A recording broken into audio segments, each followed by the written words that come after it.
The dusty morning wind carried whispers of another lonely day through Red River, Texas, until Leah Grayson spotted the stranger riding into town with eyes that seemed to understand every secret she had ever kept from herself.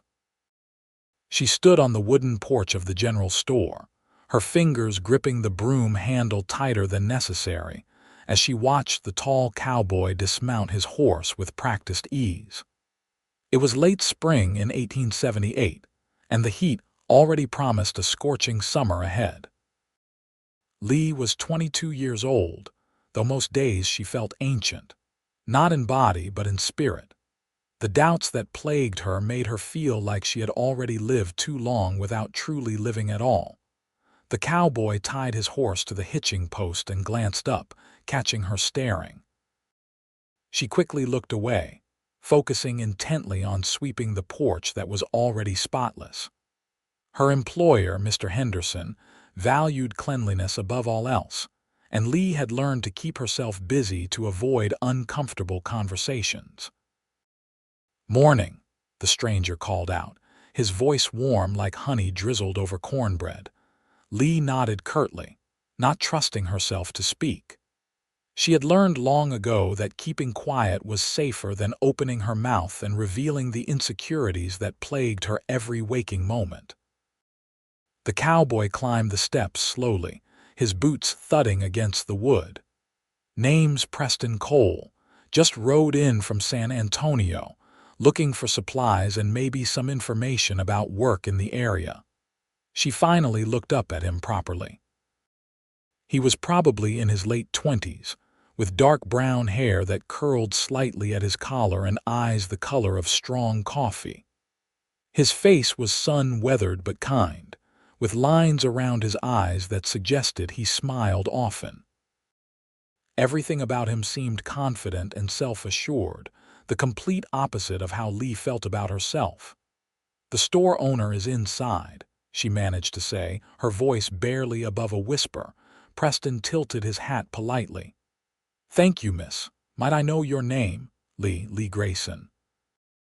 "Well, Miss Grayson, it is a pleasure to meet you." He smiled, a genuine expression that reached his eyes before heading into the store. Leah exhaled slowly, realizing she had been holding her breath. She resumed her sweeping with renewed vigor, trying to ignore the flutter in her chest. It meant nothing. Men like Preston Cole did not notice women like her. She was too young to be taken seriously, too inexperienced to be interesting, and too uncertain of herself to be desirable. At least, that was what she told herself every day. The problem was not that others saw her as inadequate. The problem was that Leah could not see herself as anything else. She had grown up the youngest of 7 children on a struggling ranch outside Red River. Her parents had died of fever 3 years ago, and her older siblings had scattered across Texas and beyond, leaving her alone to make her way in the world. Mr. Henderson had given her a job and a small room above the store, and for that she was grateful. But gratitude did not fill the hollow spaces inside her. Every decision she made was colored by doubt. Every conversation left her analyzing her words for hours afterward, convinced she had said something foolish.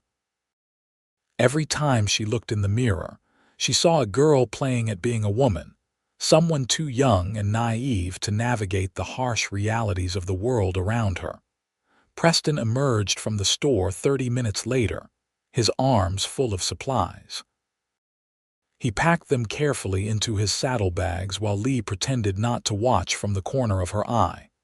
"Miss Grayson," he called out. "Mr. Henderson mentioned there might be work at the Turner Ranch. You know anything about that?" She nodded, setting the broom aside. "They're always looking for good ranch hands. It's about 5 miles west of town. Samuel Turner runs it with his sons." "Much obliged." Preston mounted his horse with fluid grace. "I hope I'll be seeing you around." Before she could respond, he tipped his hat again and rode off, leaving a trail of dust in his wake. Leah watched until he disappeared from view, then returned to her work, trying to push thoughts of the handsome cowboy from her mind. But Preston Cole was not a man easily forgotten. Over the following weeks, Lee saw him regularly when he came to town for supplies. He always made a point to speak with her, asking about her day or commenting on the weather. His attention both thrilled and terrified her. She found herself tongue-tied in his presence, convinced that her youth and inexperience were painfully obvious to him. One Saturday afternoon in early June, Preston lingered on the porch after making his purchases. The store was quiet, with most folks attending a church social on the other side of town. "Miss Grayson, I was wondering if you might accompany me to the dance next Friday," he said, his confidence seeming slightly shaky for the first time since she had met him. Lee's heart raced. "I do not think that would be appropriate." "Why not?" Preston asked, genuine confusion crossing his features. She fumbled for an excuse. "I am not much of a dancer. I would just embarrass myself." "I doubt that very much. But if dancing makes you uncomfortable, we could just sit and talk." "I would enjoy your company either way." "I really should not," Lee insisted, her voice tight with anxiety. "You should ask someone else, someone more suitable." Preston frowned. "If you are not interested in spending time with me, just say so." "But if there is another reason, I wish you would tell me what it is." Lee wanted to explain that it was not him she doubted, but herself. That every time she imagined accepting his invitation, her mind filled with visions of herself tripping over her own feet, saying something stupid, or otherwise proving to everyone in town that she was just a silly girl pretending to be a grown woman. But the words stuck in her throat, tangled with all her other unspoken fears. "I just cannot," she finally said, turning away before he could see the tears threatening to spill. Preston was silent for a long moment. "All right then, I will not press you. But if you change your mind, the offer stands." He left without his usual cheerful goodbye, and Lee spent the rest of the day berating herself. She had pushed away the first man who had shown genuine interest in her, and for what? Because she was afraid of not being good enough. Because at 22, she still felt like a child playing dress-up in adult clothing. The next week was torture. Preston still came to town for supplies, but his interactions with Lee became brief and polite. He no longer lingered to chat or graced her with those warm smiles. She had hurt him with her rejection, and that knowledge cut deeper than any of her self-doubts ever had. The dance came and went. Lee spent the evening in her small room, listening to the distant music and laughter from the town hall. She imagined Preston dancing with someone else, someone confident and mature, someone who knew her own worth. The image made her chest ache. On Monday morning, a commotion in the street drew Lee to the store's window. A small crowd had gathered near the bank, and she could hear raised voices. She stepped outside to investigate and found Preston standing between an angry drunk and the bank manager, Mr. Phillips. "I said get out of my way, cowboy," the drunk slurred, waving a pistol unsteadily. "Cannot do that, friend," Preston said calmly. "You are upset about losing your farm, and I understand that. But threatening Mr. Phillips will not solve anything. It will only land you in jail or worse." The drunk was crying now, his anger dissolving into despair. "They are taking everything. My land, my house, everything my family built." "What am I supposed to do?" Preston slowly reached out and gently took the gun from the man's shaking hand. "You are supposed to keep living, keep fighting, but not like this. There are people who can help you, legal ways to contest the foreclosure. Let me buy you some coffee, and we can talk about it." The tension drained from the scene as Preston led the drunk away toward the saloon, speaking to him in low, comforting tones. The crowd dispersed, murmuring about the cowboy's bravery and compassion. Lee stood frozen, her heart hammering in her chest. She had just witnessed Preston risk his life to help a desperate stranger, handling the situation with more wisdom and grace than men twice his age. That evening, she found herself walking toward the Turner ranch, her feet carrying her before her mind could talk her out of it. The sun was setting, painting the sky in shades of orange and pink. She found Preston near the horse corral, brushing down a chestnut mare. "Miss Grayson," he said, surprise evident in his voice, "this is unexpected." "I wanted to tell you that what you did today was very brave," Lee said, wringing her hands nervously. "I just did what anyone should do. But most would not have. You could have been shot." Preston set down the brush and faced her fully. "What brings you all the way out here, Lee? And please be honest with me." His use of her first name, spoken with such gentle earnestness, broke down the walls she had so carefully constructed. The words tumbled out before she could stop them. "I wanted to go to the dance with you. I wanted it so much I could barely think about anything else. But I am terrified that I am not enough. That you will realize I am just a girl who does not know what she is doing, who makes mistakes constantly, who lies awake at night replaying every conversation and cringing at all the wrong things she said. I am 22, and I feel like I understand less about the world and myself than I did when I was 16. Preston was quiet for a moment, letting her words hang in the air between them. Then he stepped closer, close enough that she could see the flecks of gold in his brown eyes. "Can I tell you something?" he asked softly. "I am 27 years old. I have worked ranches from here to Montana. I have driven cattle through storms and droughts. I have saved money and lost it and saved it again. And you know what? Most days I still feel like that scared 15-year-old boy who left home with nothing but a borrowed horse and a prayer. Age is not what makes you wise or worthy, Lee.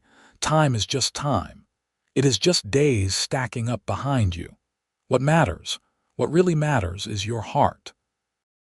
"But I doubt everything," Lee whispered. "So do I," Preston admitted.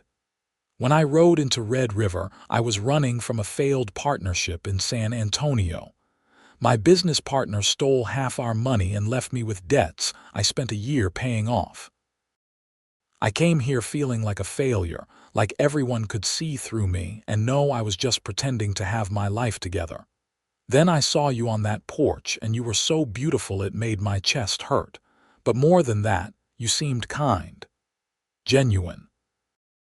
Every time I talked to you, I felt like maybe I was not such a failure after all." Lee stared at him, trying to reconcile this vulnerable confession with the confident cowboy she had built up in her mind. "You always seem so sure of yourself." "Because I decided to be," Preston said. "Not because I do not have doubts, but because I realized those doubts were going to run my life if I let them. So I made a choice. I chose to act like the man I wanted to be, even when I felt like a fraud doing it. Some days it works better than others. And when it does not work, then I pick myself up and try again the next day." He reached out slowly, giving her time to pull away, and took her hand. His palm was warm and calloused, solid and real. "Lee, I do not care that you are 22 instead of 32. I do not care if you make mistakes or say the wrong thing sometimes. I care that when I talk to you, you really listen. I care that you are kind to every person who walks into that store, even the ones who treat you like you are invisible. I care that you have this light in your eyes when you are not trying to hide it behind fear." Tears rolled down Lee's cheeks. "I do not know how to stop being afraid." "You do not have to stop. You just have to not let the fear make all your decisions." Preston squeezed her hand gently. "Go to the next dance with me. If you hate every second of it, I will never ask again. But give yourself a chance to see that you are exactly enough, just as you are." Lee took a shaky breath, then nodded. "All right, I will go." The smile that broke across Preston's face was like sunrise, warm and full of promise. Thank you. I will make sure it is an evening worth remembering." As Lee walked back to town under the emerging stars, she felt something shift inside her. The doubts had not disappeared. They still whispered their poison in the back of her mind, but they seemed quieter somehow, less powerful. Preston's words echoed with each step. Age is just time. Heart is everything. The next 2 weeks passed in a blur of nervous anticipation. Lee spent her evenings after work sewing a new dress for the dance, a soft blue cotton that brought out the color of her eyes. Mrs. Henderson, who ran the boarding house next to the store and had taken a motherly interest in Lee, helped with the more complicated stitching. "It is about time you started living like a young woman should," Mrs. Henderson said, her needle flying through the fabric with practiced ease. "You spend too much time in your own head, dear. That Preston Cole seems like a good man." "He is," Lee agreed softly. "That is part of what scares me. What if I am not good enough for someone like him?" Mrs. Henderson set down her sewing and looked at Lee with fierce affection. "Now you listen to me. Your worth is not determined by someone else's opinion of you. You are smart, hardworking, and you have a heart bigger than this whole state of Texas. Any man would be lucky to have you. I just feel so young sometimes, like I have not lived enough to be interesting." Interesting is not about how many years you have lived. It is about how much attention you pay to living them. You notice things, Lee. You care about people. That makes you more interesting than half the folks in this town who are twice your age. The words settled over Lee like a warm blanket. She was beginning to realize that her youth was not the handicap she had made it out to be. Everyone, regardless of age, was just doing their best to figure out this complicated business of being human. The night of the dance arrived with a sky full of stars and a gentle breeze that offered relief from the day's heat. Lee wore her new blue dress and let Mrs. Henderson help arrange her honey blonde hair in soft curls pinned away from her face. When she looked in the mirror, she barely recognized herself. Not because she looked dramatically different, but because, for the first time in years, she liked what she saw. Preston arrived promptly at 7, cleaned up and wearing a pressed shirt that made his brown eyes seem even warmer. He offered his arm and Lee took it, trying to ignore the trembling in her hands. "You look beautiful," he said simply, and the sincerity in his voice made her believe it. The town hall was decorated with lanterns and wildflowers. A small band played lively tunes while couples spun across the floor. Lee felt her old anxieties rising as Preston led her inside. Everyone was watching them, she was sure of it. They were probably wondering what a man like Preston was doing with her. "You are doing it again," Preston murmured in her ear. "Doing what? Disappearing into your own head. Stay here with me." He led her to the dance floor, and despite her protests that she could not dance, Lee found herself swept into the music. Preston was a patient teacher, guiding her through the steps and not minding when she stepped on his feet. After a few songs, she began to relax, even laugh at her own mistakes instead of being mortified by them. "See," Preston said, spinning her gently, "you are doing just fine. I am stepping all over you.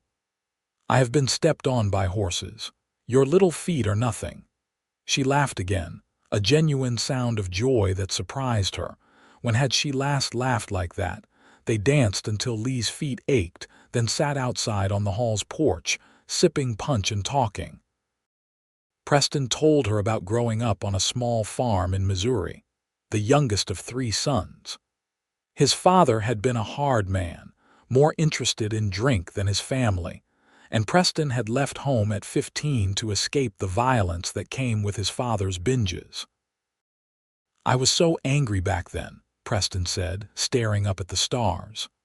"Angry at my father for being cruel, angry at my mother for not protecting us, angry at the world for being unfair. That anger almost destroyed me.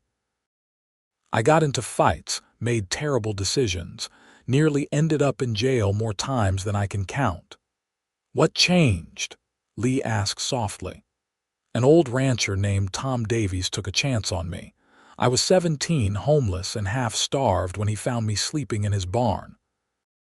Instead of running me off, he gave me a job and a place to stay. He taught me about horses and cattle, but more than that, he taught me that I could choose who I wanted to be. The past did not have to define me. Where is he now? Died 5 years ago. Left me a little money, which I used to start that partnership in San Antonio, the one that failed. Preston smiled ruefully. Tom always said I was too trusting. Turns out he was right. Being trusting is not a bad thing, Lee said. No, but being naive is. I should have paid more attention to the warning signs. My partner was gambling away our profits for months before I figured it out. So you made a mistake. That does not make you a failure. Preston looked at her, really looked at her, and something soft and warm passed between them. When did you get so wise? I am not wise. I am just saying what I wish someone would say to me when I am drowning in self-doubt. Then let me say it to you now. Preston took her hand, his thumb tracing gentle circles on her palm. You are not too young to matter. You are not too inexperienced to be valuable. You are not too anything except too hard on yourself. I see you, Lee. The real you, not the doubts you hide behind. And what I see is remarkable. Lee felt tears prick her eyes again, but this time they were not born of sadness or frustration. They were tears of relief, of being truly seen and accepted. I am scared of disappointing you. The only way you could disappoint me is by not being yourself. Everything else we can figure out together. The word together hung in the air between them, full of promise and possibility. Preston leaned closer, his intention clear in his eyes, giving her time to pull away if she wanted. But Lee did not want to pull away. She wanted to be brave, to choose something good for herself even if it terrified her. Their first kiss was soft and sweet, tasting of punch and promise. When they parted, Preston was smiling and Lee felt something bloom in her chest, warm and bright and utterly new. Can I call on you properly? Preston asked. I want to court you, Lee. I want to do this right. Yes, she whispered. I would like that very much. The weeks that followed were some of the happiest of Lee's life. Preston came to town every Sunday after church, and they would walk together, talking about everything and nothing. He told her about his dreams of owning his own ranch someday, a place where he could raise horses and build something lasting. She told him about her childhood, the rare, happy memories mixed with the painful ones, and found that sharing them made them easier to carry. Preston was endlessly patient with her doubts and insecurities.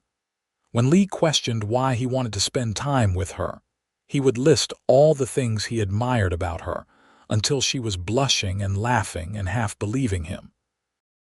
When she worried that she was too young to understand what she wanted, he reminded her that knowing yourself was not about age but about honest self-reflection, something she clearly practiced too much.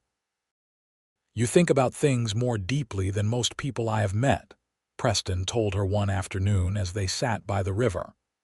That is not immaturity, that is thoughtfulness. Stop mistaking your greatest strengths for weaknesses. Slowly, painfully, Lee began to see herself through Preston's eyes. Not as a girl playing at adulthood, but as a woman finding her way in the world, just like everyone else. Her youth was not a flaw to be overcome, but simply one aspect of who she was. What mattered more was her kindness, her intelligence, her capacity for love and growth. 3 months after that first dance, Preston invited Lee to visit the Turner Ranch on a Sunday afternoon. She borrowed Mrs. Henderson's horse and rode out under a clear September sky, her heart light with anticipation. Preston met her at the ranch entrance, and she noticed immediately that something was different about him. He seemed nervous, excited, and full of barely contained energy. "Come with me," he said, helping her dismount. "I want to show you something." He led her past the main ranch buildings to a piece of land on the eastern edge of the property. It was beautiful, with rolling hills and a small creek cutting through the middle. Cottonwood trees provided shade, and the grass was thick and green from the late summer rains. "What do you think?" Preston asked, watching her face carefully. "It is lovely, peaceful." Samuel Turner is selling off this section. 200 acres. He is getting older and wants to downsize. I have been saving every penny I can, and with the money Tom Davies left me, I finally have enough to make an offer. Lee's heart swelled with pride for him. "Oh, Preston, that is wonderful. You will have your own ranch." "Our own ranch," he corrected softly. "If you want it." She turned to find him down on one knee, holding a simple gold ring that caught the afternoon sunlight. Her breath stopped in her throat. "Leah Grayson, I know we have only been courting a short time, but I am more sure of this than anything I have ever been sure of in my life. You make me want to be better. You make me believe in second chances and new beginnings. I love you, not despite your doubts, but because you are brave enough to face them and keep living anyway. Will you marry me?" All of Lee's old fears rose up at once. She was too young for marriage, too inexperienced to be a rancher's wife, too uncertain of herself to make such a life-altering decision. But underneath those familiar doubts was something stronger and brighter. Love. She loved Preston with her whole heart. She loved his patience and his kindness and his own hard-won wisdom. She loved how he made her feel seen and valued. And more than that, she was beginning to love herself, to see the woman she was becoming with pride instead of doubt. "Yes," she said, her voice clear and strong. "Yes, I will marry you." Preston surged to his feet, sweeping her into his arms and spinning her around. His laughter was pure joy, and Lee found herself laughing too, giddy with happiness and possibility. He slid the ring onto her finger, and it fit perfectly, as if it had been made just for her. They were married 6 weeks later in a simple ceremony at Red River's church. Mrs. Henderson cried happy tears and insisted on making Lee's wedding dress, a beautiful cream-colored gown with delicate lace at the collar and cuffs. Samuel Turner stood up as Preston's best man, and his wife hosted a celebration at their ranch afterward, the whole town turning out to wish the young couple well. As Lee danced with her new husband under strings of lanterns while fiddle music played, she felt something she had not felt in years: complete. Not because Preston had fixed her or cured her of her doubts, but because he had given her the space and encouragement to grow into herself. She was still young, still learning, still making mistakes, but she was also loved, valued, and enough exactly as she was. The first year of their marriage was both harder and more wonderful than Lee had imagined. True to his word, Preston purchased the 200 acres from Samuel Turner, and they set about building their life together. They started with a small cabin, which they constructed with help from neighbors and friends. Preston had a gift for working with his hands, and the cabin took shape quickly, sturdy and snug against the coming winter. Lee threw herself into making their house a home. She sewed curtains for the windows, planted a kitchen garden, and learned to cook for a hard-working husband who came in starving every evening. Not all her experiments were successful, a fact that became clear when she somehow managed to burn a pot of beans so badly the pot had to be thrown away. But Preston never complained. He ate her burnt meals and overcooked roasts with good humor, and gradually, Lee improved. They bought 4 horses to start, including the chestnut mare Preston had been caring for at the Turner Ranch. Preston had dreams of breeding quality ranch horses, animals with good temperaments and strong bloodlines. He spent hours gentling and training them, and Lee loved watching him work. He had a patience with animals that seemed infinite, speaking to them in low, calm tones and never losing his temper when they misbehaved. "You are good at this," Lee told him one afternoon, watching him work with a skittish 2-year-old gelding. "I just remember what Tom taught me. Horses are like people. They need to trust you before they will work with you. You cannot force it." "Is that how you approached me? Like a skittish horse?" Preston grinned. "Maybe a little. You were definitely ready to bolt that first day I asked you to the dance. I was not that bad." "Lee, you practically climbed back into the store to get away from me." She laughed, accepting the truth of it. That frightened girl from a year ago felt like a different person now. She still had moments of doubt, still questioned herself more than she should, but the crushing weight of inadequacy had lifted. Marriage to Preston had taught her that partnership meant supporting each other through uncertainty, not demanding perfection. Their first winter was harsh, with snow falling earlier and heavier than expected. They spent long evenings huddled by the fireplace, Preston reading aloud from newspapers and books while Lee sewed or knitted. Those quiet nights were precious, full of easy companionship and growing intimacy. Lee learned Preston's moods and rhythms, when he needed to talk through a problem and when he needed quiet space to work through things in his head. He learned that her silences were not always rooted in doubt. Sometimes she was simply content. When spring came, they expanded their operation. Preston bought 6 more horses, including 2 pregnant mares, and built a proper corral and barn. Lee started selling eggs and vegetables from her garden in town, using the money to buy supplies for the house. She felt proud watching their little ranch grow, knowing she was contributing to its success. But the old doubts never fully disappeared. In early summer, when Lee was 23, a wealthy rancher from Dallas came to look at Preston's horses. He brought his wife, a sophisticated woman in her 30s who moved through the world with effortless confidence. She wore beautiful clothes, spoke eloquently about everything from politics to literature, and clearly came from money and education. As Lee served them coffee and the cornbread she had finally learned to make properly, she felt every inch the inexperienced frontier wife. Her hands were rough from work. Her dress was homemade and practical rather than fashionable, and she had nothing interesting to contribute to the conversation. The old familiar feelings crept back in. She was too young, too naive, too simple to be the wife Preston needed. Surely he would be better off with someone like this elegant woman from Dallas, someone who could match his intelligence and ambition. After their visitors left, Lee retreated to the garden, ostensibly to pull weeds but really to hide her tears. Preston found her there an hour later, her hands muddy and her face streaked. "What happened?" he asked, kneeling beside her. "I embarrassed you," Lee said miserably.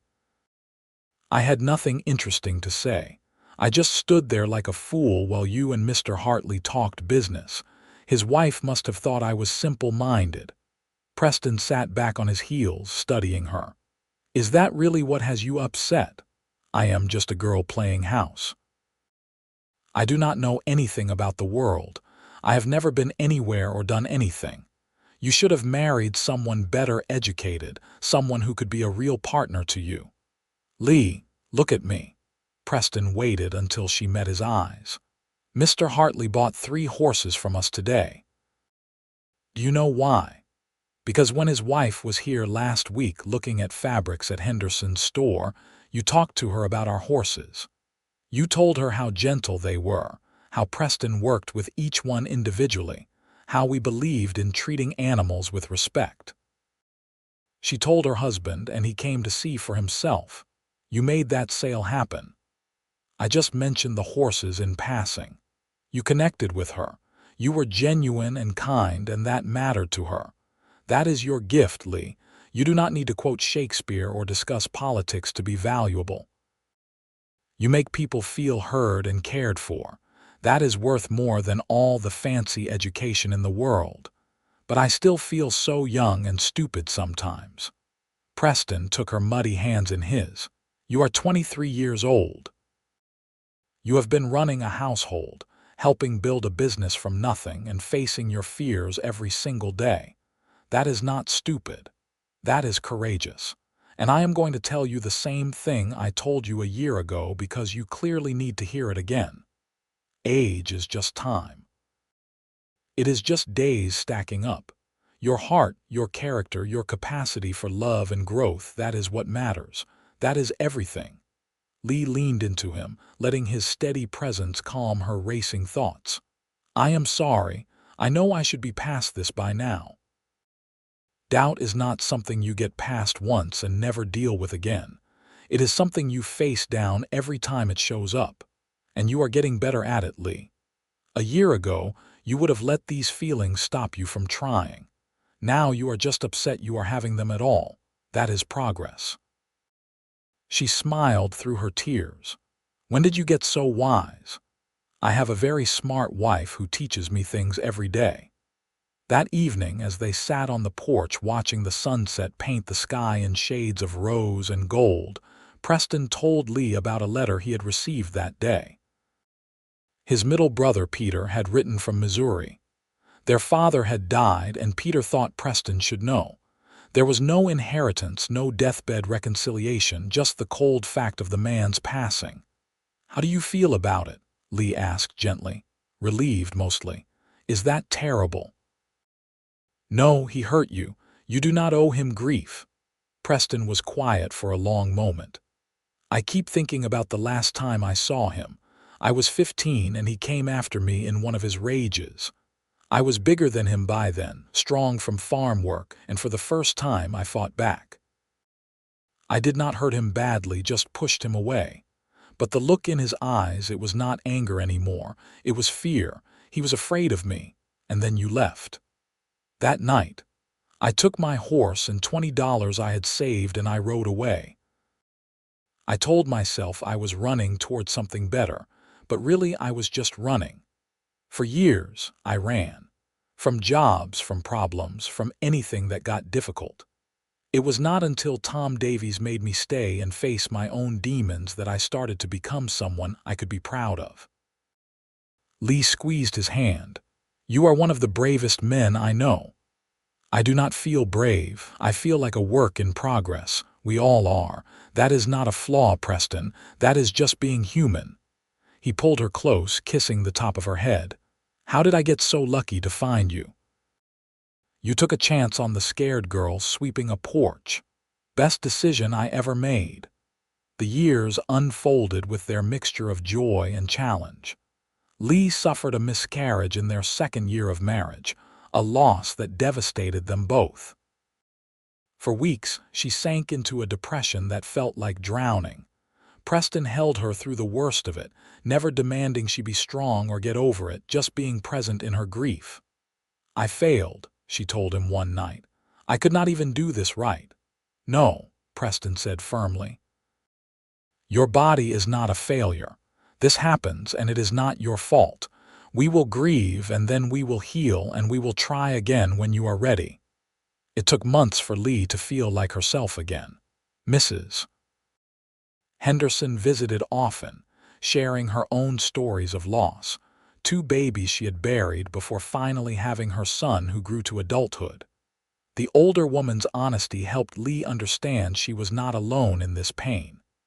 "Grief is not something you get over," Mrs. Henderson said. "It is something you carry. Some days it is heavier than others, but it does get easier to bear." Slowly, Lee found her way back to hope. The ranch continued to grow. Preston's reputation for quality horses spread and buyers came from across Texas and beyond. They hired a young man named James to help with the heavier work, giving Preston time to focus on training. Lee expanded her garden and started keeping bees, selling honey in town alongside her eggs and vegetables. On Lee's 25th birthday, Preston surprised her with a trip to San Antonio.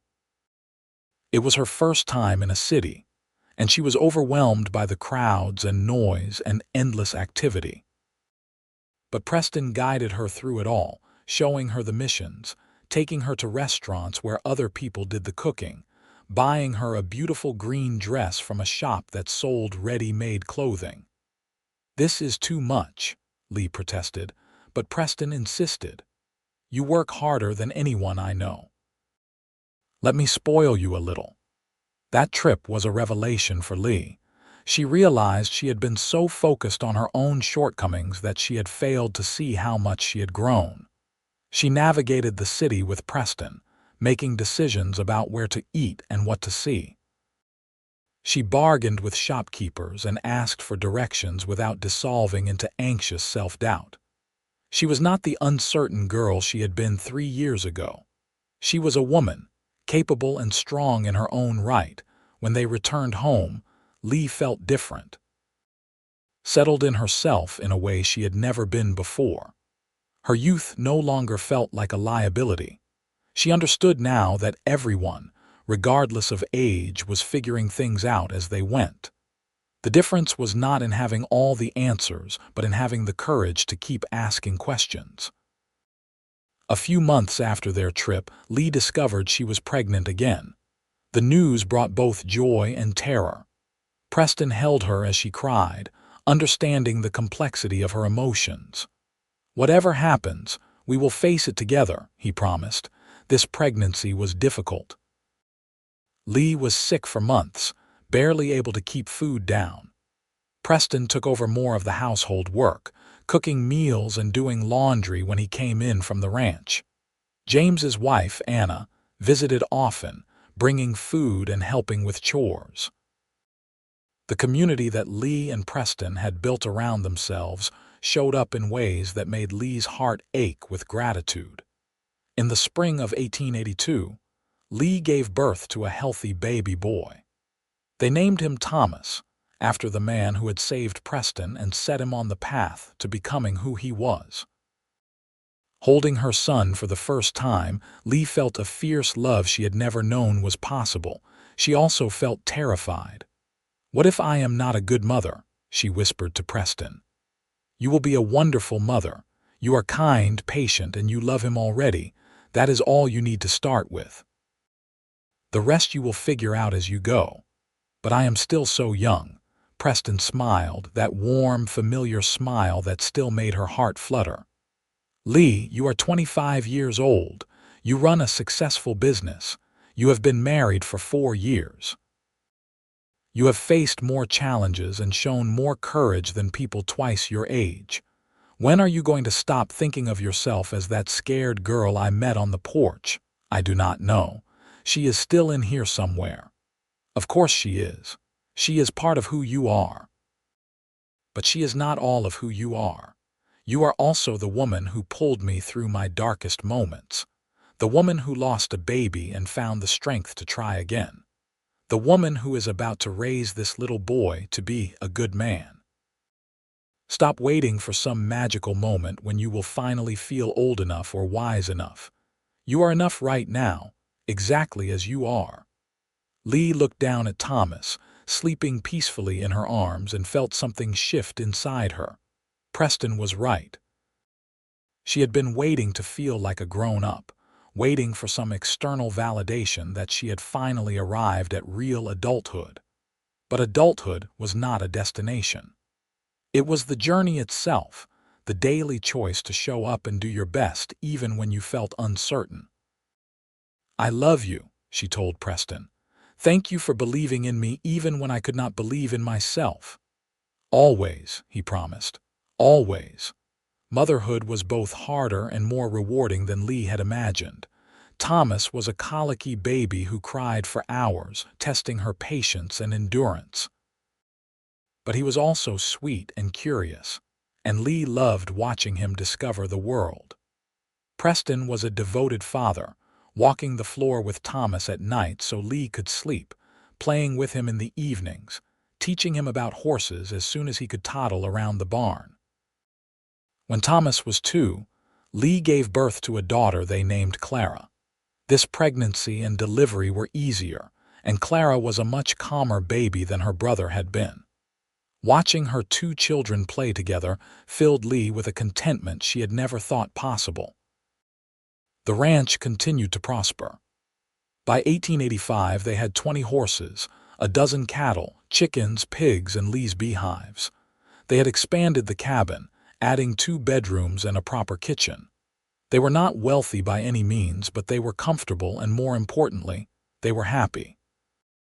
One evening in late summer, Preston and Lee sat on the porch after putting the children to bed. Thomas was 4 and Clara was 2, and the house was finally quiet after the chaos of the day. "You remember what you said to me that first time I came out here?" Lee asked. "About age being just time and heart being everything, I remember. You looked at me like I was crazy. I thought you were just trying to make me feel better. I did not really believe it then." And now, Lee was quiet, watching the stars emerge in the darkening sky. "Now I understand what you meant. I spent so long thinking my youth was this terrible weakness, this thing I had to overcome before I could be worthwhile. But it was not my youth that was the problem. It was my fear, and fear does not care how old you are. I know plenty of older folks who are just as scared and uncertain as I was. So what changed? You, us, building this life together. Every time I faced something that scared me and survived it, I got a little braver. Every time you reminded me that I was enough, I started to believe it a little more. It was not about getting older. It was about learning to trust myself." Preston reached for her hand, lacing their fingers together. "I am proud of you, of the woman you have become." "I am proud of us," Lee corrected. "We built this together. Your belief in me helped me find belief in myself. You always had it in you, I just helped you see it. Is that not what love is supposed to do? Help us see ourselves more clearly?" Preston pulled her close, kissing her softly. "When did you get so wise?" Lee laughed. "I am 28 years old. According to past me, I should finally have all the answers. And do you? Not even close. But I have learned that having all the answers is not the point. The point is being willing to face the questions with an open heart." They sat in comfortable silence, watching fireflies dance across the yard. Inside the house, one of the children stirred, and Lee heard the soft sound of Thomas comforting Clara back to sleep. Her son was already learning to be kind, to care for those smaller and more vulnerable than himself. That was the legacy she and Preston were building, not perfection but compassion. "You ever regret it?" Lee asked suddenly. "Marrying someone so young, you could have chosen someone with more life experience, someone who already knew who they were." Preston considered the question seriously, the way he always did when Lee was voicing one of her deep fears. "No, never. Do you want to know why? Because I got to be here for all of it. I got to watch you grow into yourself. I got to see you discover your strength and your courage. If I had married someone who already had it all figured out, I would have missed all of that. And that is the best part, Lee, growing together, learning together, becoming better versions of ourselves side by side. We have grown up together, have we not, in the best way possible?" As the years continued to pass, Lee found herself thinking less and less about her age and more about the life they were building. Thomas started school in Red River, riding to town each day on his pony. Clara followed 2 years later, bright and chattering about everything she learned. Lee became involved in the church's charitable work, organizing donations for families who had fallen on hard times. Preston was elected to the town council, using his position to advocate for fair treatment of smaller ranchers and farmers. When Lee was 31, her oldest sister Margaret came to visit from Oklahoma. They had not seen each other in nearly 10 years, and Lee was nervous about the reunion. Margaret had always been the confident one, the sister who knew exactly what she wanted and how to get it. Growing up, Lee had felt like a shadow in comparison, but the reality of their reunion was different than Lee had feared. Margaret arrived looking tired and worn, her own 2 children clearly a handful. As they sat drinking coffee while the children played outside, Margaret confessed that her marriage was struggling. Her husband was a good man but emotionally distant, and Margaret felt lonely despite being surrounded by family. "How do you do it?" Margaret asked. "You and Preston seem so happy, so connected." Lee was surprised by the question. "We talk about everything, even the hard things, especially the hard things. Robert does not like to talk about feelings. He thinks it is unmanly. Preston used to think that too. But we established early on that we could not build a real partnership if we were hiding parts of ourselves from each other. It was not easy at first. I was so scared of saying the wrong thing, of proving I was too young and foolish to be a good wife. But you always seemed so together." Now it was Lee's turn to be surprised. "Margaret, I was terrified most of the time for the first years of our marriage. I doubted everything about myself. I never would have known. You seemed so confident when you came to visit that first Christmas. I was good at hiding it. But Preston saw through me. He kept insisting that I was enough exactly as I was. Eventually, I started to believe him." Margaret was quiet for a moment. "I wish someone had told me that. I spent my 20s trying to be perfect, trying to never make mistakes or show weakness. All it did was exhaust me." The sisters talked for hours, sharing stories and fears and hopes in a way they had never done as children. When Margaret left a week later, she hugged Lee tightly. "Thank you," she said. "You reminded me that it is not too late to change, to ask for what I need." After Margaret's visit, Lee realized something profound. Everyone was struggling with their own doubts and fears, regardless of age or circumstance.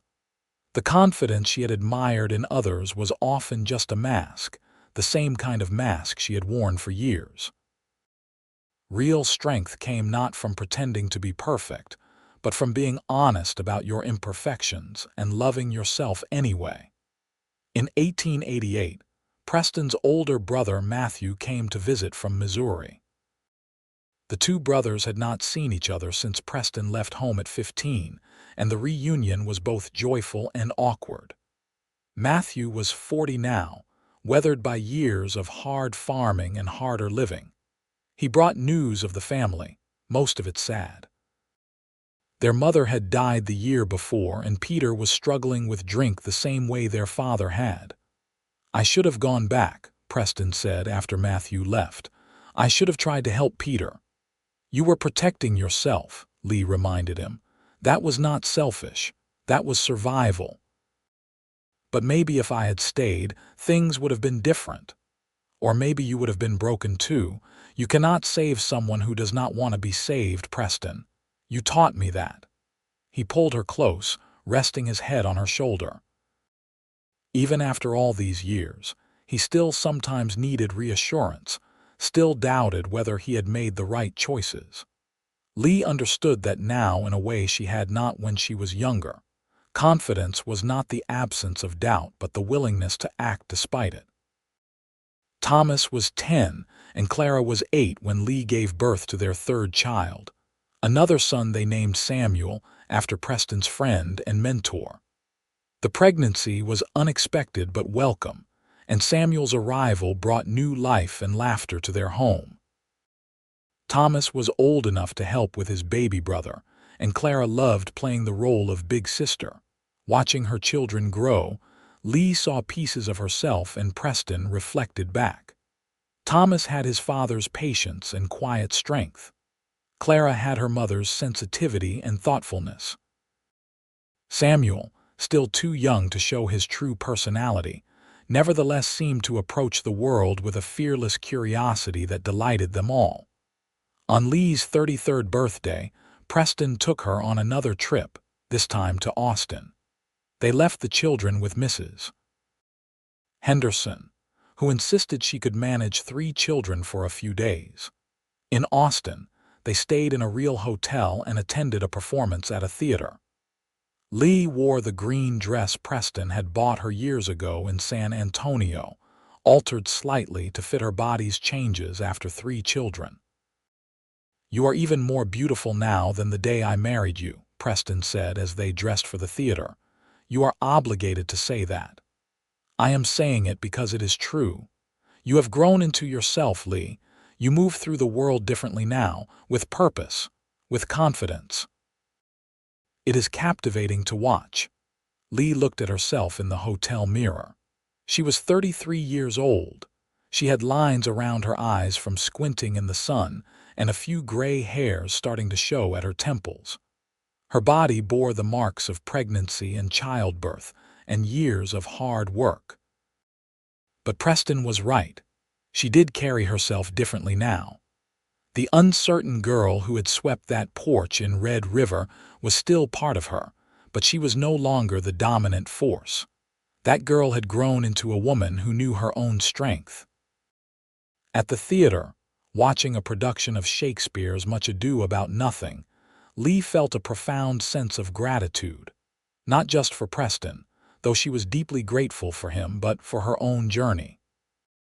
She had spent so many years believing she was not enough, that her youth was a flaw that disqualified her from happiness or success. But she had been wrong. Her journey from that frightened girl to this confident woman had been the making of her, not despite her youth, but because of what she had learned along the way. "What are you thinking about?" Preston whispered during the intermission. "How glad I am that you would not let me hide. Best decision I ever made was pursuing you, even when you tried to push me away." "Second best," Lee corrected with a smile. "The best was choosing to believe in yourself despite your doubts. That is what gave you the courage to pursue me in the first place." Preston laughed softly. "When did you become the wise one in this relationship?" "I have always been wise. It just took me a while to believe it." They returned home to find the children thriving under Mrs. Henderson's care. Thomas had helped repair a fence that had broken. Clara had baked bread that was only slightly burnt. Samuel had apparently charmed everyone in town with his cheerful babbling. Their home felt full of love and life and possibility. The next few years brought both challenges and triumphs. A drought in 1890 tested their resources and resilience. They lost 2 horses to illness and had to make difficult decisions about which animals to keep and which to sell. But they weathered the hardship together, supporting each other through the stress and uncertainty. When the rains finally came, their land recovered beautifully. Preston expanded their breeding program, focusing on horses with exceptional endurance and good temperaments. Lee's honey business grew, with stores in 3 towns now carrying her products. They hired another hand and his wife, giving James and Anna more help and giving Lee assistance with the household work. Thomas turned 13 and showed a real aptitude for working with horses. Preston began teaching him seriously, passing on Tom Davies's techniques and his own hard-won knowledge. Clara was 11 and passionate about books, reading everything she could get her hands on and writing stories about prairie adventures. Samuel was 3 and into absolutely everything, fearless and joyful in equal measure. On a warm evening in August of 1893, Preston and Leigh celebrated their 15th wedding anniversary. The children were staying overnight with the Turners, giving their parents a rare evening alone. They sat on the porch as they had so many times before, watching the sunset and reflecting on the life they had built. 15 years, Preston said wonderingly. "It has gone by so fast. And so slow," Lee added. "Do you remember that first year? When we were building the cabin and I could not cook anything without burning it. I remember thinking you were the most determined woman I had ever met. You refused to give up, even when things were hard. I almost gave up on us before we even started. I was so convinced I was not good enough for you." Preston turned to face her fully. "Do you still feel that way?" Lee considered the question honestly. Sometimes. The doubts never completely go away, but they do not control me anymore. When that voice in my head starts telling me I am too young or too inexperienced or not enough, I can usually recognize it as fear and not truth. That is the difference. I still have doubts too, Preston admitted. I worry I am not providing well enough for our family. I worry about what kind of father I am. I worry that I am making mistakes that will hurt our children later. So we are both still figuring it out. Always will be, I think. That is what life is.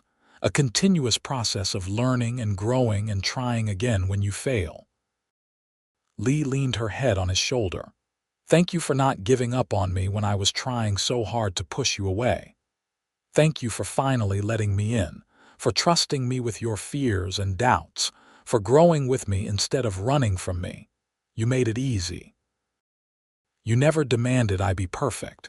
You just loved me as I was and believed I could become more. You were always more. You just needed time to see it. As the stars emerged overhead, Lee thought about that girl on the porch, the one who had been so certain she was inadequate. If she could go back and tell that girl anything, what would it be? That the doubts would fade, that life would get easier. No, because those things were not entirely true.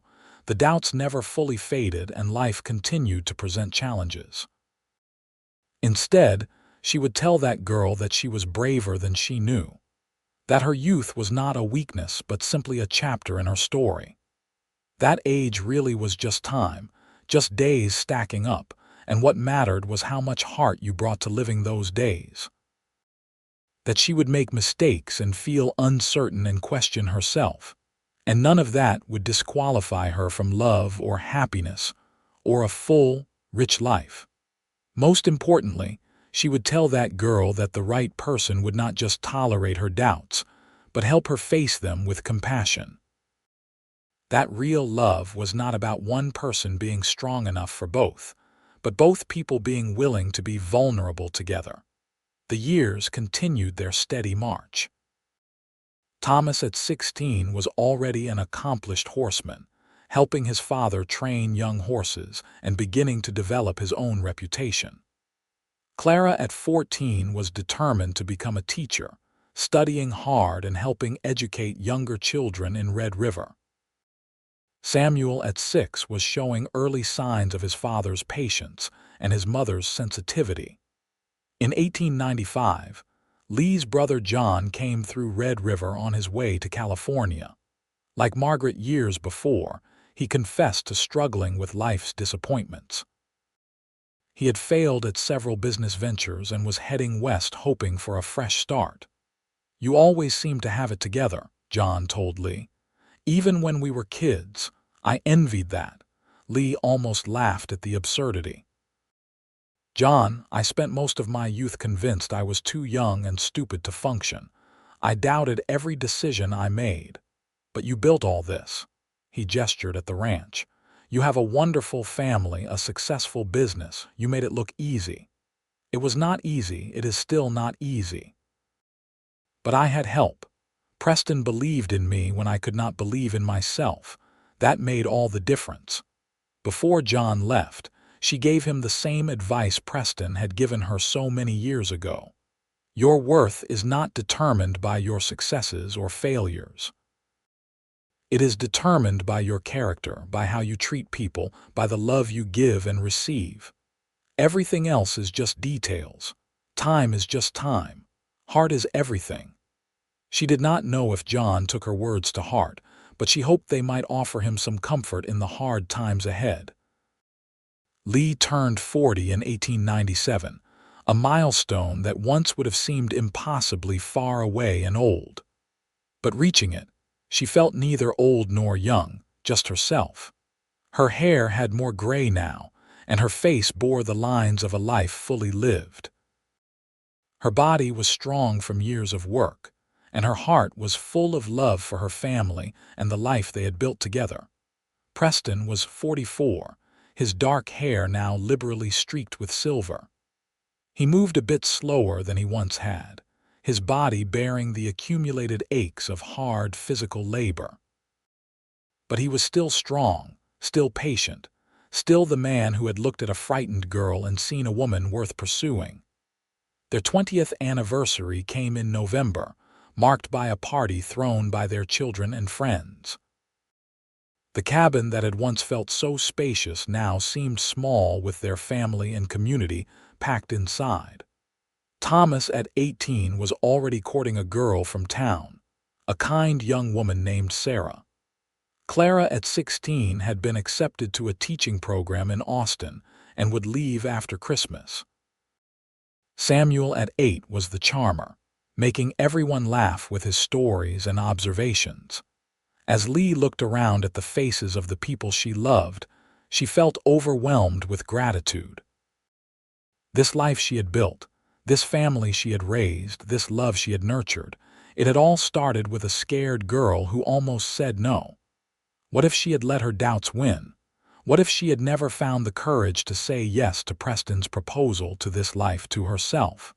"What are you thinking?" Preston asked, slipping an arm around her waist. "That I am glad I was brave enough to let you love me. I am glad I was stubborn enough not to give up on you. We are a good team. The best." Clara's departure for Austin in January of 1898 was harder than Lee had anticipated. Her daughter was excited and ready, but Lee felt the bittersweet ache of watching her child step into her own life. The night before Clara left, they stayed up late talking. "Were you scared when you married Father?" Clara asked. "You were so young." "Terrified," Lee admitted. "I was convinced I was not ready, that I did not know enough about life or myself to make such a big decision. But you did it anyway. Your father helped me see that nobody ever feels completely ready. You just have to trust yourself enough to take the leap. The readiness comes from doing, not from waiting until you feel perfectly prepared." "I am scared about going to Austin. What if I fail?" Lee took her daughter's hands. "Then you will pick yourself up and try again. Failure is not the end of your story. It is just part of learning. The only real failure would be not trying because you are too afraid of making mistakes." "Did you and Father ever talk about how young you were when you got married?" "All the time at first. I worried constantly that I was too inexperienced to be a good wife. Your father kept telling me that age was just time, that what mattered was my heart. It took me years to really understand what he meant." "And what did he mean?" "That being young is not the same as being insufficient. That experience comes from living, not from waiting to live. That the most important thing you can bring to anything, a marriage, a career, a friendship, is an open and loving heart. Everything else you can learn as you go." Clara smiled, her eyes shining with unshed tears. "I hope I find someone who believes in me the way Father believes in you. You will. But more importantly, I hope you learn to believe in yourself. That is the real gift your father gave me. Not his belief in me, but his example that helped me find belief in myself." The next morning, Preston drove Clara to the train station. Lee stayed home with Thomas and Samuel, unable to bear watching her daughter leave. When Preston returned, he found her crying in the garden. "She is going to be fine," he said, holding her close. "I know. I am not crying because I think she will fail. I am crying because she is ready to fly, and that means I did something right. We did something right. We raised a confident, capable young woman who knows her own worth. That is everything parents should hope for. She asked me last night if I was scared when I married you. I told her I was terrified. Were you, you know I was. But I did it anyway. That is what I want her to remember, that courage is not the absence of fear. It is acting despite the fear." Preston kissed her forehead. "You have come so far from that girl who was afraid to go to a dance with me. I had a good teacher. We taught each other. That is what partnership means." The ranch continued to thrive. Thomas married Sarah in 1899, and they built a small house on the property to start their own life while still helping with the family business. Preston began teaching Thomas more of the business side of ranching, preparing him to eventually take over. Samuel showed interest in the honey business and began working with Lee, learning about beekeeping and honey production. In 1900, at 43, Lee was surprised to discover she was pregnant again. The news brought mixed emotions. She and Preston had not planned for another child, and at her age, she worried about complications. But she also felt excited, ready to experience motherhood again with all the wisdom and confidence that came from experience. The pregnancy was difficult, testing her body in ways her earlier pregnancies had not. But she was surrounded by support. Preston was attentive and gentle. Thomas and Sarah helped with the household work. Samuel, now 10, was eager to be a helpful big brother. Even Clara came home from Austin for a month to help. In the spring of 1901, Lee gave birth to a daughter they named Grace. The delivery was long and exhausting, but both mother and daughter emerged healthy. Holding Grace, Lee marveled at the circle of life. Here she was at 44, cradling a newborn, while her oldest son was already married and talking about starting his own family. "She is beautiful," Preston said, his voice thick with emotion. "You are amazing." "I am tired," Lee said with a weak laugh. "And amazing. You just brought a new life into the world. That is a miracle no matter how many times you do it." Grace proved to be a happy baby, content to watch her family with wide, curious eyes. Samuel doted on her, and Thomas and Sarah were frequent visitors, already practicing for their own future children. Clara came home for the summer and fell in love with her baby sister. "It is strange," Clara said one evening as she held Grace. "In my mind, you were always just my mother. But seeing you with a newborn again, I realize you have lived this whole other life I know nothing about. You were only a few years older than I am now when you had Thomas." 25. "It seems very young now, but at the time I felt ancient. I was convinced I was not ready." "Were you ready?" "Not at all. But I became ready by doing it. That is the secret of life, Clara. Nobody is ever completely prepared for the big moments. You just have to trust that you will figure it out as you go." As Grace grew, Lee found unexpected joy in raising a child at this stage of her life. She was more patient than she had been with her older children, less worried about doing everything perfectly. She allowed herself to simply enjoy the small moments, the toothless smiles and first words and wobbly steps, without constantly second-guessing herself. Preston turned 50 in 1904, a milestone that led to much teasing from Thomas and Clara. But he was still strong and capable, still working the ranch alongside his son, still finding new ways to improve their breeding program. He had achieved his dream of owning successful land, and now he was focused on building a legacy to pass to his children.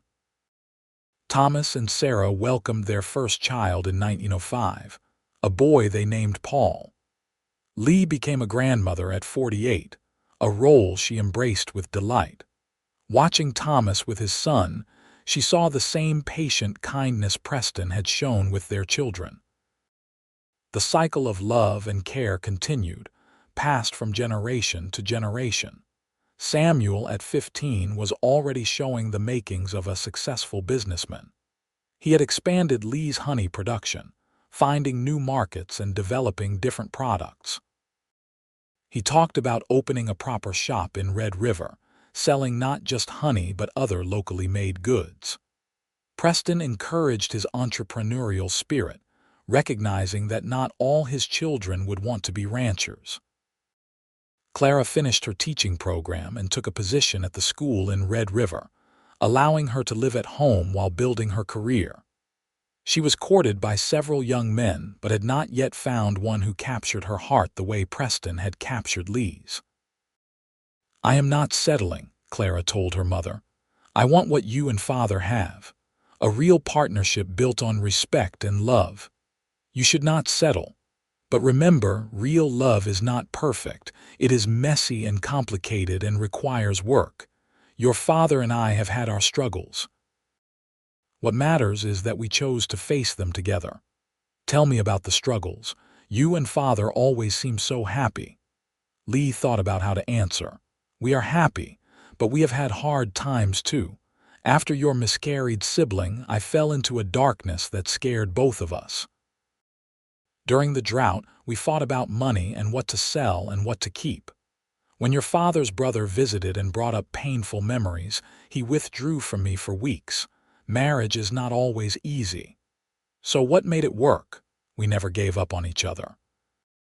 Even when things were hard, even when we were frustrated or hurt, we kept talking. We kept choosing each other. And we both understood that we were works in progress, that we did not have to be perfect to be worthy of love. That is what I want. Someone who sees me as I am and loves me anyway. You will find him. And when you do, remember what your father once told me. Age is just time. Heart is everything. Do not let fear of being too young or too inexperienced stop you from reaching for happiness. In 1908, Lee turned 51 and Preston was 54. Grace was 7, an energetic child who loved the horses and the land as much as her parents did. Thomas and Sarah had welcomed a second child, a daughter named Emma. Samuel opened his shop in Red River, and it quickly became a community gathering place. Clara was still teaching but had finally met someone, a widower with 2 young children who needed a teacher's patient heart. On a quiet Sunday afternoon, Preston and Lee rode out to their favorite spot on the property, a hill that overlooked the entire ranch. They had been doing this for years, taking time to sit together and remember how far they had come. "Do you ever regret it?" Lee asked, not for the first time. "Marrying someone so young and uncertain," Preston smiled. "You know the answer to that. Never, not once." "I am asking because I finally understand it. I spent so many years thinking my youth was something I needed to overcome, some flaw that disqualified me from a full life. But it was just a number.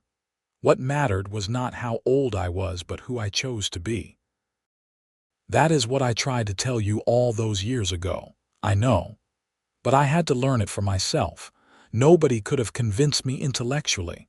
I had to live it, experience it, grow through it." Preston took her hand, their fingers intertwining with practiced ease. "We have built a good life together. The best life. Not a perfect one, but a real one, full of love and challenges and growth. What would you tell that girl on the porch if you could go back?"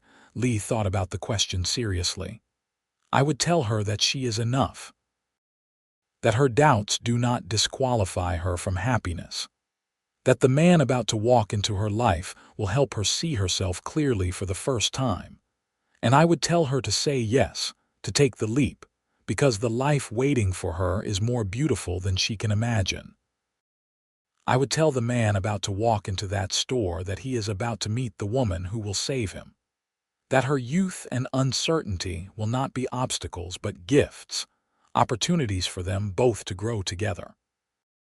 That he should not be afraid to be vulnerable with her, because she will hold his heart with gentle hands." They sat in comfortable silence as the sun began to set, painting the sky in brilliant shades of pink and orange. The land stretched out before them, green and thriving from recent rains. In the distance, they could see Thomas working with a young horse, his son playing nearby. The life they had built together was not just their own anymore. It was a legacy, a foundation for future generations. "You still doubt yourself sometimes?" Preston asked. "Of course. I am human. But the doubts do not have the same power anymore. They are just thoughts, not truths. I can acknowledge them and then choose to act anyway. That is wisdom. No, that is just life. Real wisdom would be never doubting in the first place." "I disagree. I think real wisdom is understanding that doubt is part of being human and not letting it stop you from living fully. You have that wisdom, Lee. You earned it through years of facing your fears and choosing to move forward anyway. As darkness fell and stars began to emerge, Preston and Lee rode back to the house. Grace met them at the door, full of stories about her day. Inside, the house smelled of the dinner someone had started. The lamps were lit, casting warm light through the windows. This was home, not just a place but a feeling, built on years of love and shared experience. That night, lying in bed beside Preston, Lee reflected on the journey that had brought them here. From that first meeting on the porch to this moment, decades later, she had grown in ways she never could have imagined. Her youth had not been an obstacle to overcome but a starting point, a place from which to grow. And Preston had been right all along. Age was just time, just numbers on a calendar. What mattered, what had always mattered, was heart. She had brought an open, loving heart to their marriage, even when she doubted everything else about herself. That heart had sustained them through challenges and celebrated their triumphs. It had made room for 3 children, then a fourth 20 years later. It had embraced her role as grandmother with joy. It had continued to grow and expand, making space for all the people and experiences that had enriched their life. "I love you," she whispered to Preston. "I love you too," he murmured sleepily. "Always have. Always will. Thank you for not giving up on me when I was trying to give up on myself. Thank you for finally letting me in." In the following years, their family continued to grow and evolve. Clara married her widower in 1910, becoming stepmother to his children and eventually welcoming 2 more of her own. Thomas and Sarah had a 3rd child, and Samuel met a young woman at his shop and courted her with the same patient determination his father had shown with his mother. Grace grew into a confident young woman, untroubled by the doubts that had plagued her mother at the same age. Lee sometimes wondered if that was her greatest gift to her youngest daughter, modeling self-acceptance and showing her that uncertainty was normal but not disabling. Preston's health began to decline in 1912.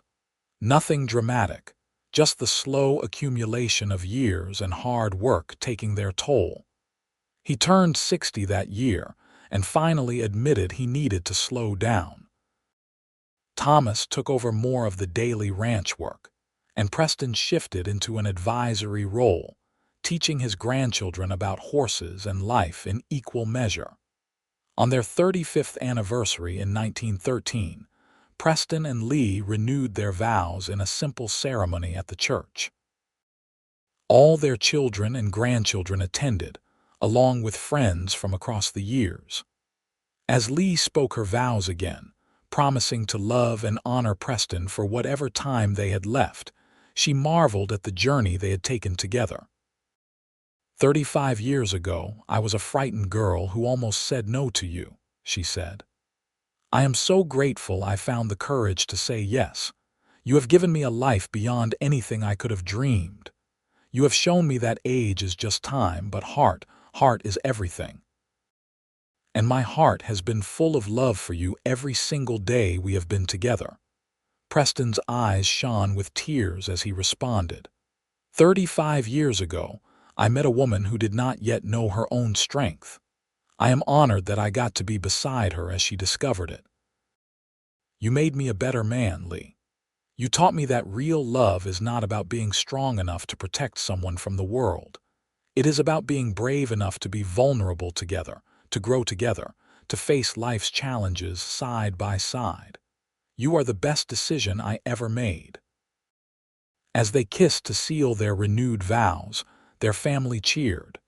Later at the celebration, Lee found herself surrounded by the people she loved most. Thomas with Sarah and their 3 children, Clara with her husband and their combined family, Samuel with his new wife.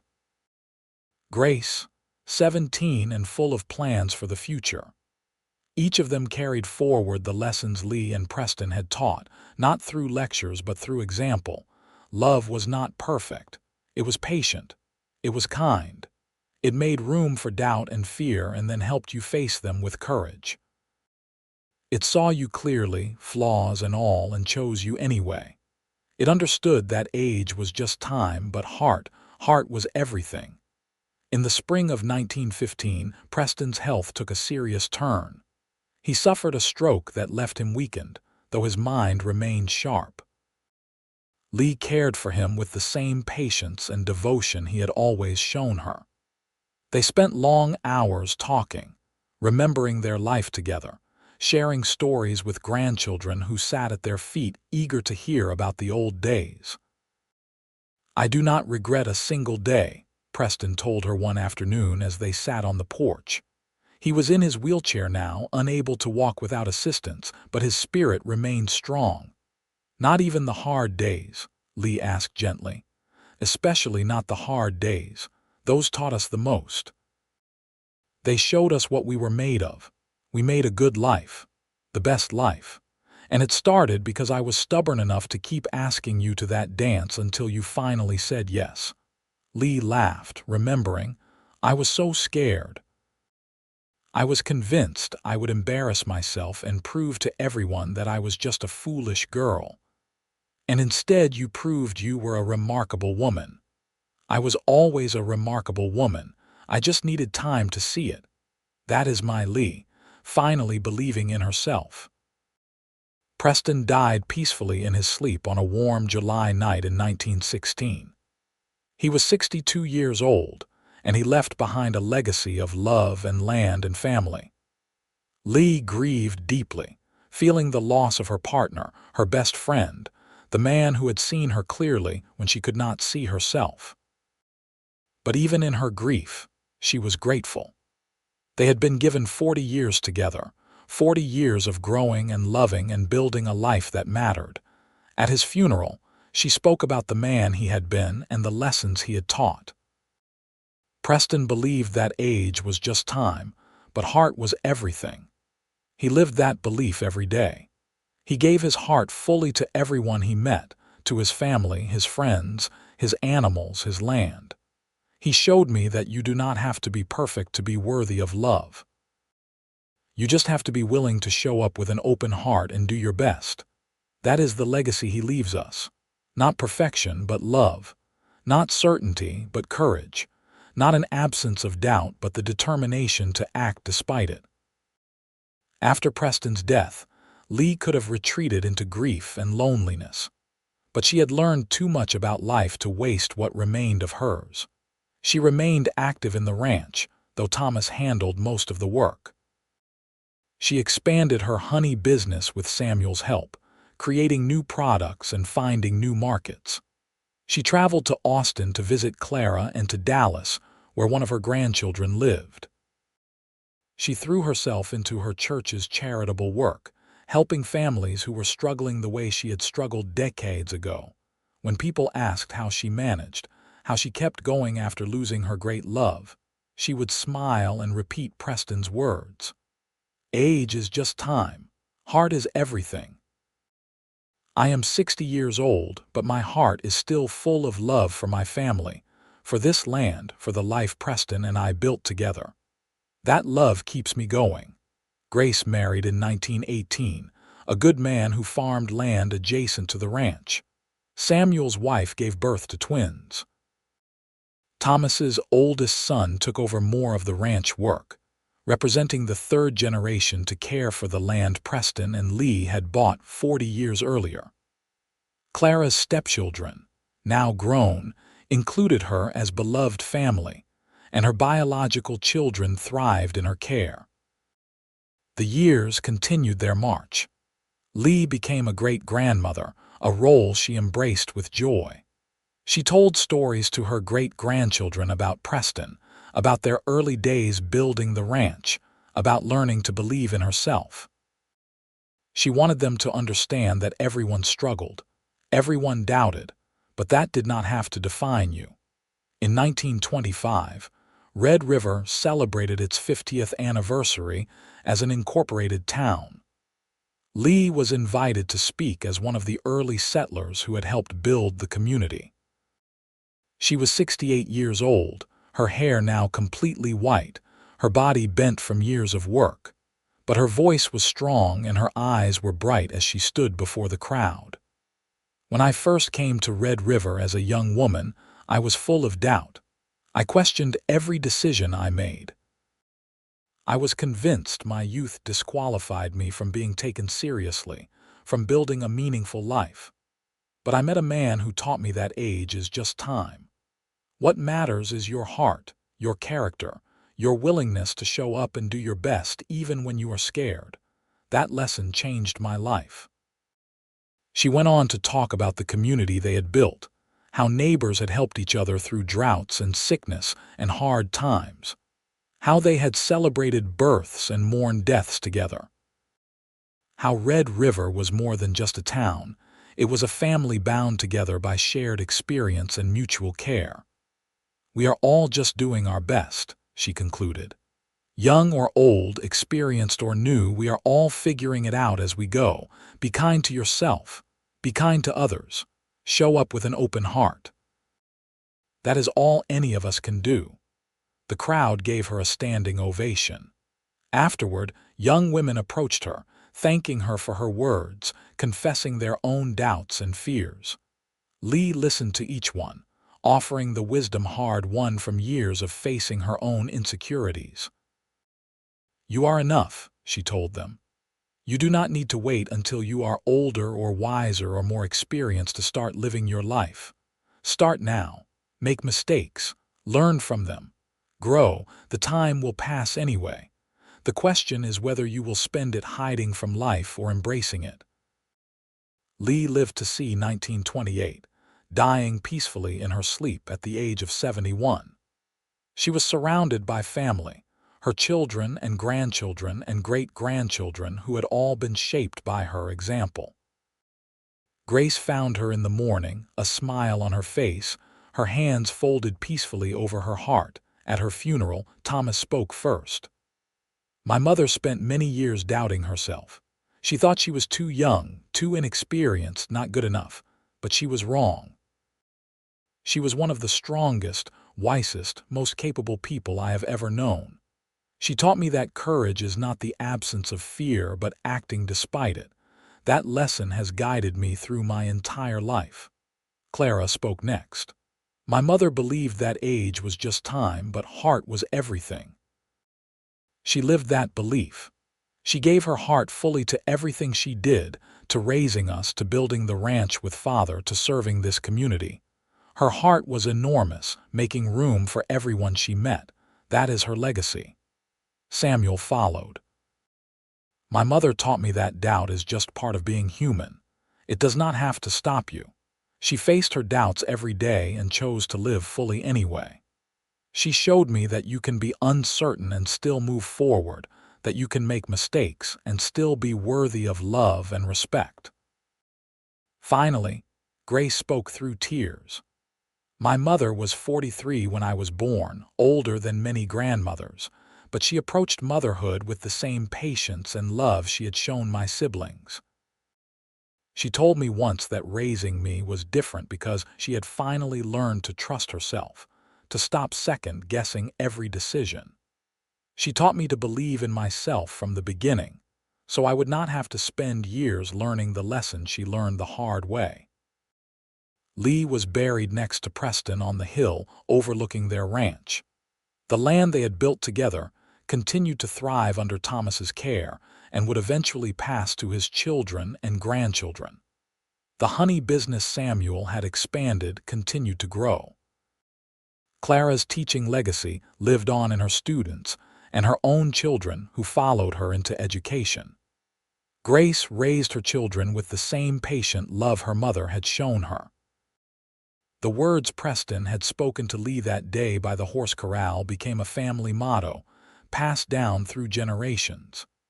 Age is just time. Heart is everything. It was embroidered on samplers, quoted in wedding toasts, whispered to children who doubted themselves. It became the foundation on which the family built their lives, a reminder that worth was not determined by years lived, but by love given. Decades later, Thomas's great-granddaughter would visit the family cemetery and read the simple inscription on Lee's tombstone. She learned to believe in herself, and in doing so, taught us all to do the same. The young woman was 22, the same age Lee had been when she met Preston, and she was struggling with her own doubts about her future. Standing there on that hill, surrounded by the land her ancestors had loved and tended, she felt something shift inside her. If her great-great-grandmother could face her fears and build this remarkable life, surely she could do the same. Age was just time. Heart was everything, and her heart was full of love and determination and hope for the future. She walked back down the hill feeling lighter, more certain. The doubts had not disappeared, but they no longer seemed insurmountable. She was part of a legacy of people who had faced their fears and lived fully anyway. That was the real inheritance, not the land or the businesses, but the example of courage and love and perseverance. The sun set over the ranch, painting the sky in shades of rose and gold, the same colors that had painted the sky on that first evening when Lee had walked out to the Turner Ranch to tell Preston she wanted to go to the dance. The land remained, a testament to all they had built. But more than the land, their love remained, echoing through generations, proving that Preston had been right all along.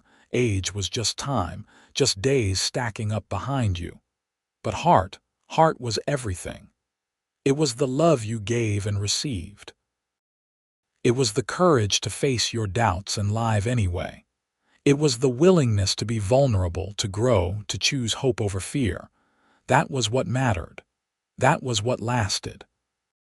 That was the true legacy of Lee and Preston's love story. A love that had begun with a frightened girl on a porch and grown into something that would last forever.